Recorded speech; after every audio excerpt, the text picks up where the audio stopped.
All right, welcome back.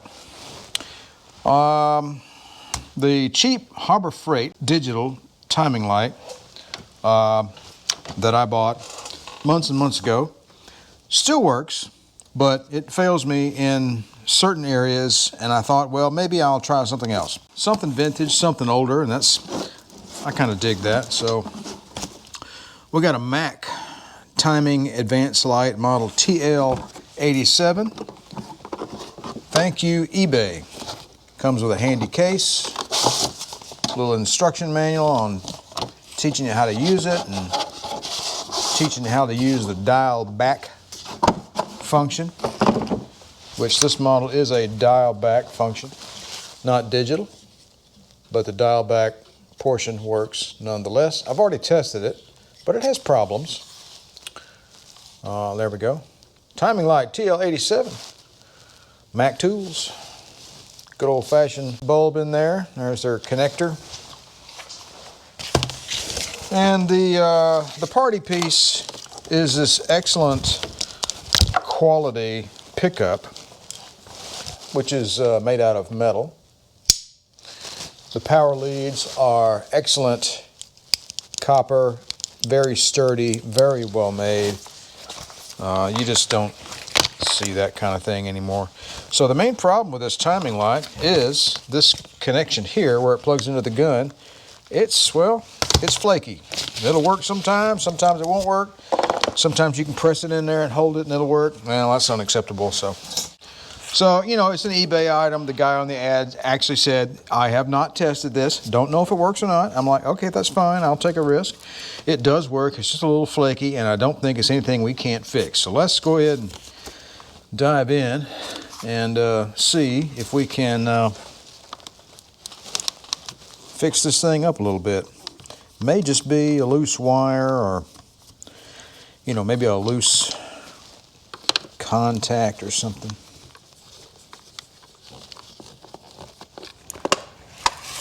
Can't be that difficult to take this cover off. Ah, look at there. There's a piece of tape on there. Probably said, if you take this seal off, you void the warranty. Silver piece of tape right there. This looks like something was spring-loaded. Actually, it's a little more complicated in there than I originally anticipated. Got our little lens here. Not going to pretend that I took a lot of electronics in college, but after I got out of school, I didn't focus on it. So, you know, I just look at this and I can recognize everything. I can recognize the color code of the resistors, which I still have memorized. It's a rather offensive rhyme that I won't repeat here publicly. And a lot of these guys can tell you what kind of chips they are just by looking at them. There's an IC in there, a very simple one. An adjustable potentiometer in there, and a big honking 1000 microfarad 10 volt capacitor.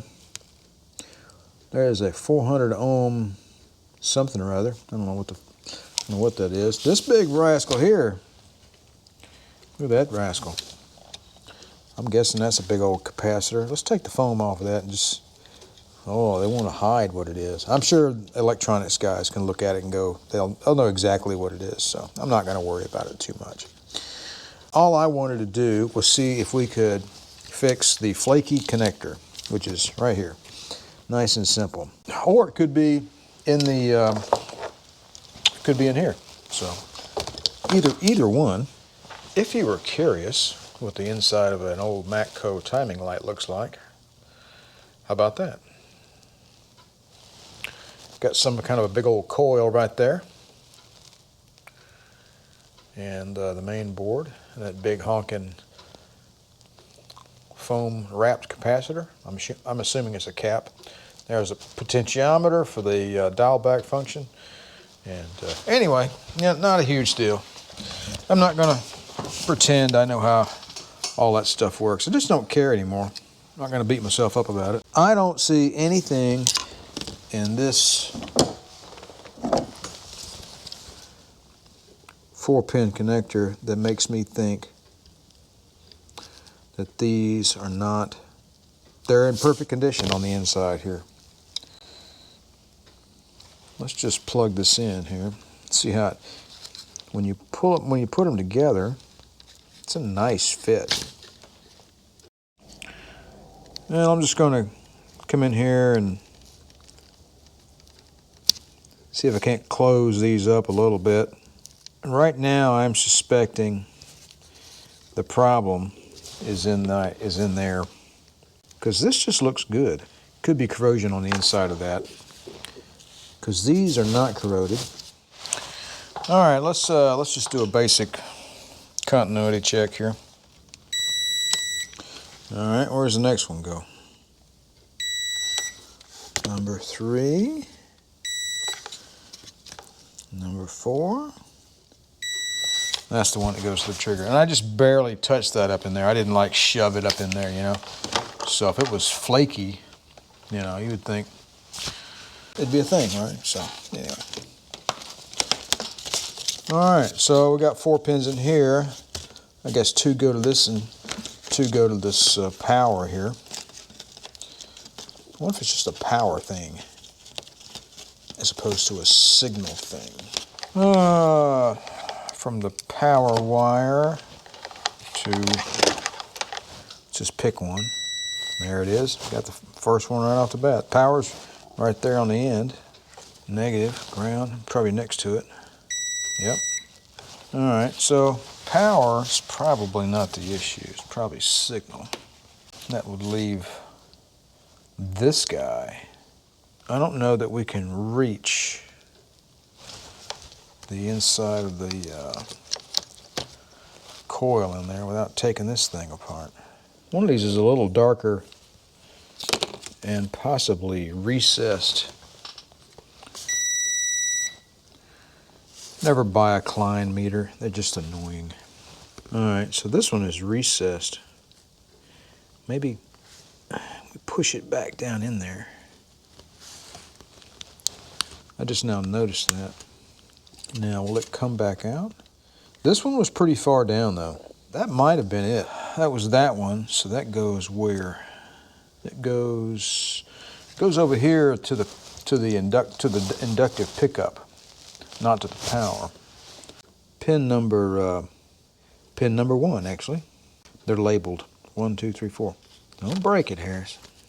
How hard would it be to take that out? Well, let's go ahead and do that. Gotta figure out how to get this out of here. You guys know? Don't hold back now. Yeah, it looks like it's a little flange down in there on either end, so I'm going to have to coax this rubber from around that plastic bit there. It may take a few minutes. All right, there we go. Come on out of there now. Let's see if we can coax this pin out of its placement. So that pin is fairly dirty, actually. Let's get something to clean that. A little super clean.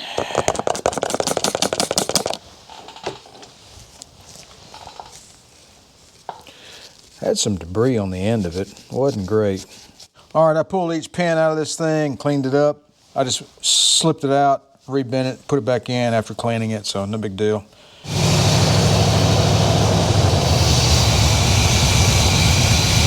All right, I think we got lucky. I cleaned up that connector and that worked out pretty well.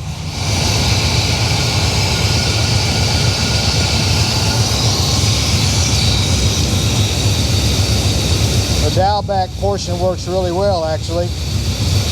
I got a nice solid line. Let's take the vacuum advance out of it. We need to idle it up a little bit for that, though.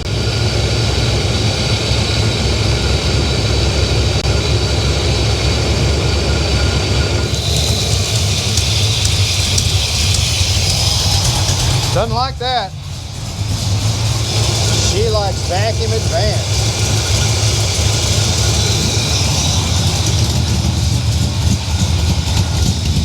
Now we're idling about 750, 800. Pretty noisy in here, I know. Cranking on up to about 900. Now let's see what our timing is set at now. So we're going to use our dial back function, take it back to 0.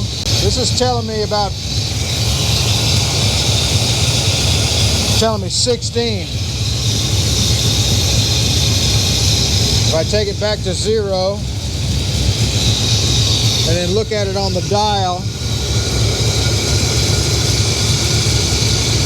so that's according to the harmonic balancer, I'm running about 14.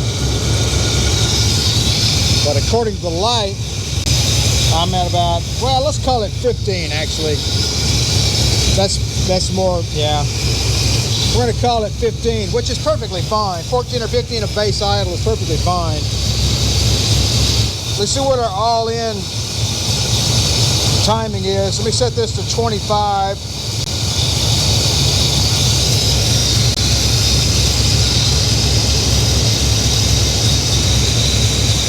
Give it a little rev here.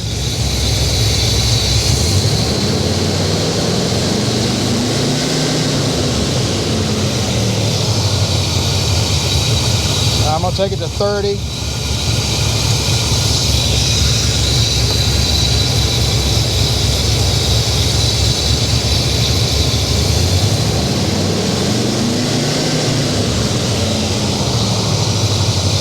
$34.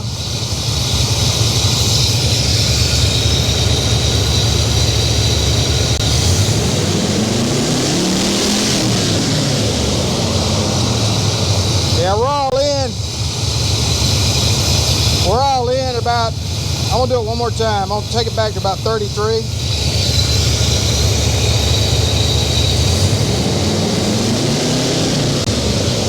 Yeah. We're all in about 33 degrees.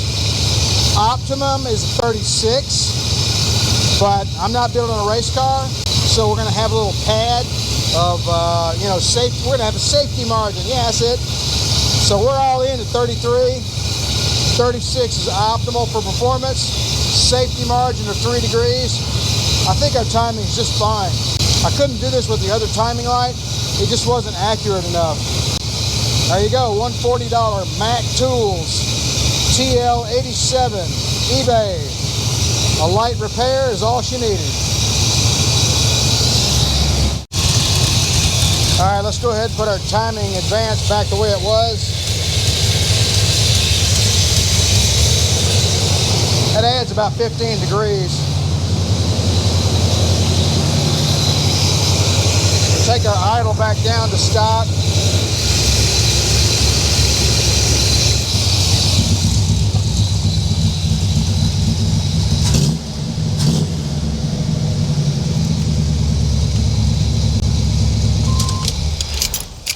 All right, so we still need to send this carburetor off to my secret expert. I've been hooking up the timing light lately to the to this little doodad at the alternator. It's so much easier than doing the battery thing. I need to refresh this little connector at the alternator. It's starting to wear a little bit there. Put the rubber fitting back over it. There we go. All right, there you go. Good quality used, made in USA, Mac Tools, timing advance light, TL87 with dial back function. Perfect working order now. Just needed a little loving care on that connector. Somebody probably quit using it because of that and said to heck with it and bought a new one. But I like to bring some old things back into service here at Impala Man's Garage. So, that works out pretty nice. Let's do this differently. Let's put the power leads and the pickup over there and put the other bit down in the little cubby hole. And we'll forego the baling wire. All right, another tool in the old arsenal here at Impala Man's Garage. How about that?